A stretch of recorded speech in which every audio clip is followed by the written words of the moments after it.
बांग्लादेश में तख्ता पलट होने के बाद वहां की स्थिति तनावपूर्ण हो गई है। जगह जगह हिंसा और आगजनी की घटनाएं सामने आ रही हैं। इसी बीच बांग्लादेश के प्रधानमंत्री पद से इस्तीफा देने के बाद शेख हसीना भारत आ चुकी हैं।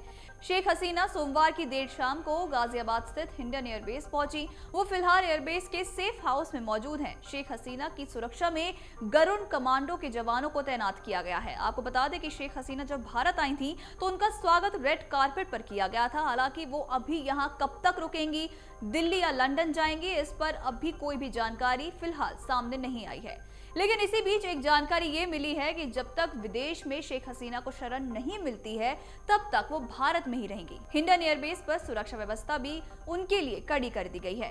शेख हसीना की सुरक्षा में वायुसेना के गरुड़ कमांडो को तैनात किया गया है। इससे पहले शेख हसीना का C-130 ट्रांसपोर्ट विमान यूपी में गाजियाबाद के हिंडन एयरबेस पर सोमवार शाम करीब 5:45 पर लैंड हुआ था। एयरबेस के कमांडर संजय चोपड़ा ने शेख हसीना को रिसीव किया था। यहाँ उनका रेड कारपेट वेलकम किया गया। इसका मतलब ये कि यहाँ उनके उतरने के पहले से ही तैयारी हो चुकी थी। सेना के विमान के एयरबेस पर उतरने के कुछ घंटे बाद राष्ट्रीय सुरक्षा सलाहकार यानी कि NSA अजीत डोभाल ने उनसे मुलाकात करी।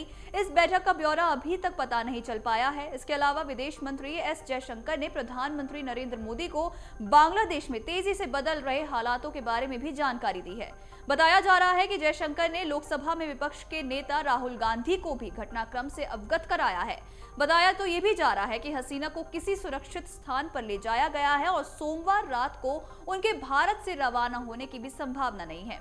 सूत्रों ने बताया है कि शेख हसीना की योजना लंदन जाने की थी। हालांकि कुछ मुद्दे सामने आए हैं जिससे उनकी मूल योजना में कुछ अनिश्चितता आई है और हसीना की दिल्ली में रहने वाली अपनी बेटी साइमा वाजिद से मिलने की भी संभावना है। साइमा वाजिद विश्व स्वास्थ्य संगठन की दक्षिण पूर्व एशिया के लिए क्षेत्रीय निदेशक है। सूत्रों के मुताबिक बात करें तो शेख हसीना को सुरक्षा उपलब्ध करवाने के लिए 101 स्क्वाड्रन के 2 राफेल फाइटर विमान बिहार और झारखंड के ऊपर से उड़ान भर रहे थे। हसीना के विमान से भारत की एजेंसियों की नजर थी और सुरक्षा के लिए हर उपाय किए गए थे। भारत के टॉप सुरक्षा अधिकारी इस काम में लगाए थे। वायुसेना प्रमुख air chief marshal VR Chaudhary और जनरल उपेंद्र द्विवेदी स्थिति पर नजर बनाए रखे हैं। आपको बता दें कि defence staff chief lieutenant general Johnson Philip Mathew, सेना प्रमुख जनरल द्विवेदी और खुफिया एजेंसियों के शीर्ष अधिकारियों के साथ एक उच्च स्तरीय बैठक भी की गई। हसीना का विमान पहुंचने के बाद NSA अजीत डोभाल ने उनसे मुलाकात करी और 1 घंटे हसीना और डोभाल के बीच बातचीत भी चली।